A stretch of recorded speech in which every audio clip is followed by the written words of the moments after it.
So sometimes we'll get, a small sample. We have a small sample size to work from, and we get, an insight, maybe 2 out of 8 people or, found this, or, 15 out of 30 or 45 found this, right? And so it's like, well, this isn't like, it's a really small sample size.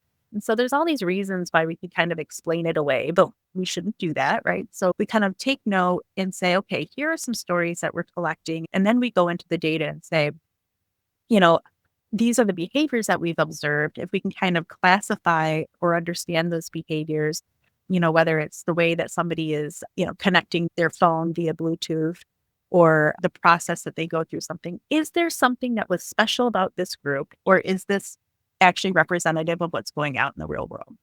And so then that's where we'll ask our quant people and say, hey, let's look at, we have a wonderful like voice of the customer team that kind of listens to what people are saying. We have great behavioral analytics that we can kind of look at how people are either like connecting or using their vehicle, right? And so then how do we bring all these conversations together and say, hey, you know, I have a hunch. Our data, our qualitative data is, telling us that we have maybe something that we should pay attention to.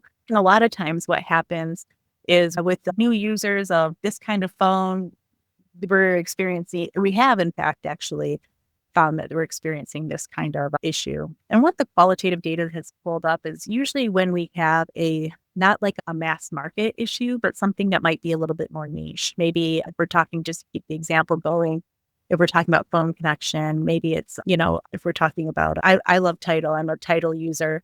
So if there's, if we have a group of people, sometimes we only have 1 or 2 Tidal users that we're talking to. And so, in the big data, it doesn't really bubble up, but that's our opportunity to say, hey, can we filter this out and just like look at this group and see what's going on?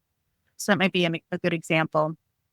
And then sometimes what we find over there kind of reinforms how we might do more qualitative research next.